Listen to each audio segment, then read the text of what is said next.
1980 के दशक में भारत टेक्नोलॉजी के क्षेत्र में कुछ खास तो नहीं उखाड़ पाया था, लेकिन दो तीन चीजें ऐसी थी जो खास से बढ़कर भी खास थी। एक तो भारत ने अपना सबसे पहला सैटेलाइट आर्यभट्ट को रूस की मदद से अर्थ के ऑर्बिट में भेज दिया था, जिसकी वजह से मौसम का पूर्वानुमान लगाना काफी आसान हो गया था। इसके अलावा भारत ने एटम बम भी बना दिया था, जिसकी वजह से वो एक न्यूक्लियर आर्म कंट्री भी बन चुकी थी। लेकिन अभी हमारे पास जो टेक्नोलॉजी और कंप्यूटर्स थे, उनसे ये सब करना काफी मुश्किल हो रहा था और इसीलिए भारत को जरूरत पड़ी एक सुपर कंप्यूटर की।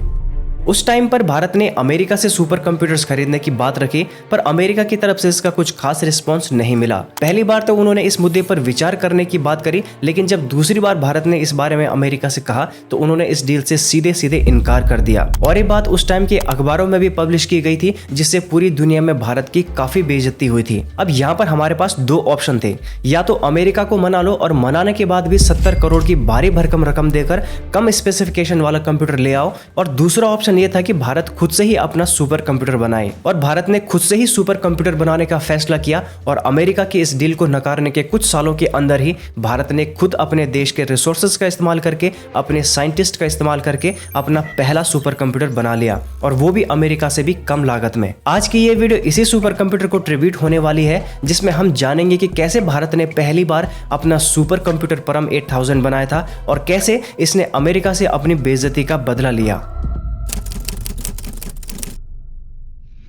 अब सबसे पहले थोड़ा ये जान लेते हैं कि आखिर सुपर कंप्यूटर्स होते क्या हैं। देखिए, कंप्यूटर से तो आप सभी पहले से ही भली भांति परिचित होंगे। प्रोबेबली आपके पास भी एक कंप्यूटर होगा, चाहे वो लैपटॉप हो या फिर डेस्कटॉप। तो ये जो कंप्यूटर्स होते हैं, ये हमारे power points, excel, calculator, internet surfing, graphic designing, video editing, web development, इन सारे कामों के लिए सफिशिएंट होते हैं। पर ये कंप्यूटर्स एक साथ लाखों की कैलकुलेशंस करने के लिए कैपेबल नहीं होते हैं, और इसीलिए इसका इस्तेमाल हम scientific research, space exploration, large data handling और वेदर फोरकास्टिंग जैसे कामों में नहीं कर सकते हैं। ये सारे काम करने के लिए हमें एक ऐसे सुपर कंप्यूटर की जरूरत होती है जो एक ही बार में मिलियंस ऑफ कैलकुलेशन परफॉर्म कर पाए, और ये काम एक सुपर कंप्यूटर ही कर पाता है। सुपर कंप्यूटर में एक साथ बहुत सारे प्रोसेसर काम करते हैं, जिसको हम पैरेलल प्रोसेसिंग भी कहते हैं। अब सवाल यह आता है कि आखिर उस टाइम पर भारत को सुपर कंप्यूटर की जरूरत पड़ी ही क्यों?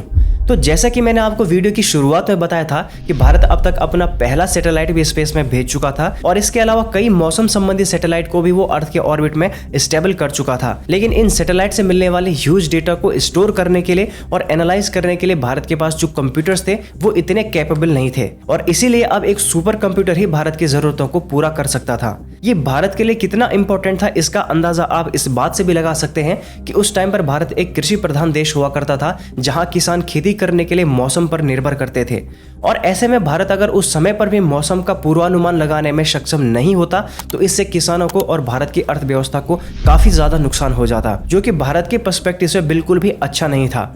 और इसीलिए भारत को एक सुपर कंप्यूटर्स की बहुत ज्यादा जरूरत थी। भारत के सुपर कंप्यूटर की जरूरतों को ध्यान में रखते हुए उस टाइम के प्रधानमंत्री राजीव गांधी सुपर कंप्यूटर की डील करने के लिए अमेरिका पहुंचे, जहां उन्होंने उस समय के अमेरिका के राष्ट्रपति रोनाल्ड रेगन से इस बारे में बातचीत की। उस टाइम पर अमेरिका में क्रे नाम की कंपनी सुपर कंप्यूटर बनाती थी, और ये भारत के साथ सुपर कंप्यूटर की डील करने के लिए भी तैयार हो गई थी। पर जब अमेरिका ने पहली बार राजीव गांधी के रिक्वेस्ट को इग्नोर किया, तो भारत की क्रे कंपनी के साथ ये डील होते होते रह गई। अब कुछ महीनों बाद एक बार फिर से राजीव गांधी सुपर कंप्यूटर पर बातचीत करने के लिए यूएसए पहुंचे, लेकिन इस बार वहां के प्रेसिडेंट रोनाल्ड रेगन ने इस डील से सीधे तौर पे मना कर दिया, और एक बार फिर से क्रे कंपनी के साथ भारत के सुपर कंप्यूटर्स की डील होते होते रह गई। दरअसल इस डील के कुछ ही साल पहले भारत ने अमेरिका से छुपकर पोखरण में एक परमाणु परीक्षण कर लिया था, लेकिन भारत इसको खुलकर स्वीकार नहीं कर पाया था, और इंटरनेशनल प्रेशर और सैंक्शन लगने की डर से इंदिरा गांधी का भी इस पर यही बयान था कि हमने ये टेस्ट पीसफुल पर्पस के लिए किया है, ना कि किसी मिलिट्री पर्पस के लिए।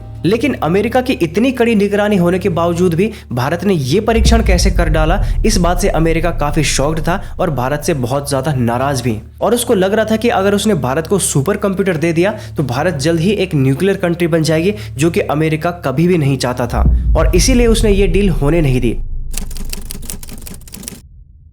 अमेरिका ने जब इस डील से सीधे सीधे मुंह पर मना कर दिया, तो इसके बाद राजीव गांधी काफी दुखी हुए, और भले ही भारत ने अमेरिका को साफ साफ मना कर दिया था कि वो इन कंप्यूटर्स का इस्तेमाल अपनी सैन्य शक्ति बढ़ाने के लिए नहीं करेगा, तब भी अमेरिका ने अपने साथ साथ बाकी देशों को भी भारत के साथ सुपर कंप्यूटर शेयर करने से मना कर दिया था। अब क्योंकि भारत के लिए सारे देशों के दरवाजे बंद हो चुके थे, इसीलिए राजीव गांधी ने CSRI की एक मीटिंग बुलाई, जहां उन्होंने काफी उदासी से कहा मेरे इतने प्रयासों के बावजूद भी मैं भारत के लिए एक सुपर कंप्यूटर नहीं ला पाया। तब उनकी ये निराशा देखकर CSRI के वैज्ञानिकों ने बताया कि अगर अमेरिका हमें सुपर कंप्यूटर नहीं देना चाहता तो कोई बात नहीं, हम खुद से अपना सुपर कंप्यूटर बना लेंगे। तो शुरुआत में तो राजीव गांधी को इन वैज्ञानिकों की बातों पर विश्वास नहीं होता है, लेकिन जब उनकी बात उस समय के टेक्नोलॉजी डिपार्टमेंट के सबसे अनुभवी वैज्ञानिक से हुई, तब जाके उन्हें यह विश्वास हुआ कि भारत भी अपना सुपर कंप्यूटर बना सकता है। दरअसल इस बार CSRI ने राजीव गांधी की बात विजय भटकर से कराई थी, जिसमें राजीव गांधी ने उनसे बस 3 सवाल किए थे। पहला, क्या आप ये कंप्यूटर बना पाएंगे? जिसमें उन्होंने जवाब दिया कि मैंने आज तक सुपर कंप्यूटर को सामने से तो नहीं देखा है, मैंने बस क्रेज सुपर कंप्यूटर्स की कुछ तस्वीरें देखी हैं, फिर भी मुझे विश्वास है कि मैं ये सुपर कंप्यूटर बना सकता हूँ। राजीव गांधी ने दूसरा सवाल किया, इसे बनाने में हमें कितना समय लगेगा? उन्हें जवाब मिलता है कि जितना समय हमें अमेरिका से इंपोर्ट करके मंगाने में लगेगा उससे तो कम ही लगेगा। फिर राजीव गांधी ने तीसरा और अंतिम सवाल पूछा, इसमें हमें कितने पैसे लगाने होंगे?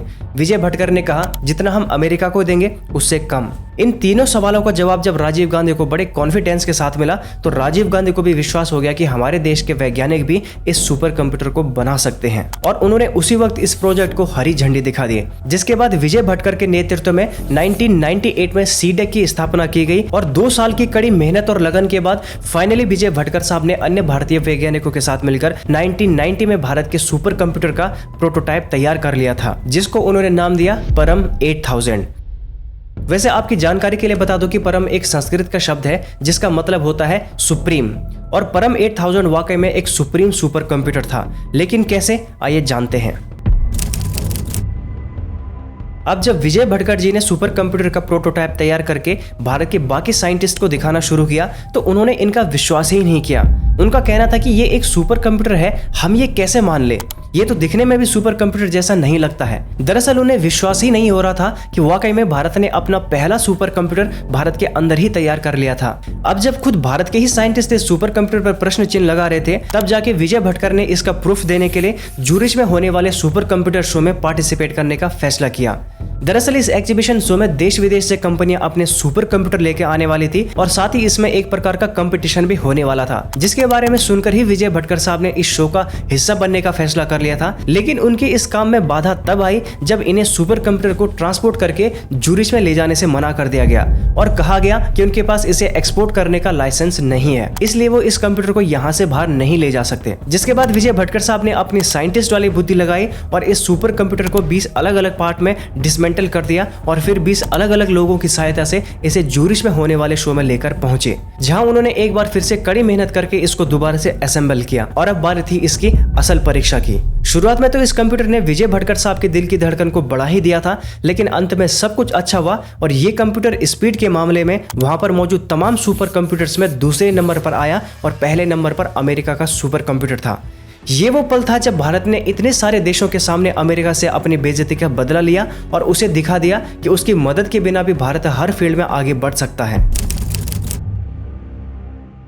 परम 8000 बनने के बाद भारत में इस सीरीज के और भी कई सारे सुपर कंप्यूटर्स बने, जिसने आने वाले सालों में भारत की रूपरेखा बदल कर रख दी थी।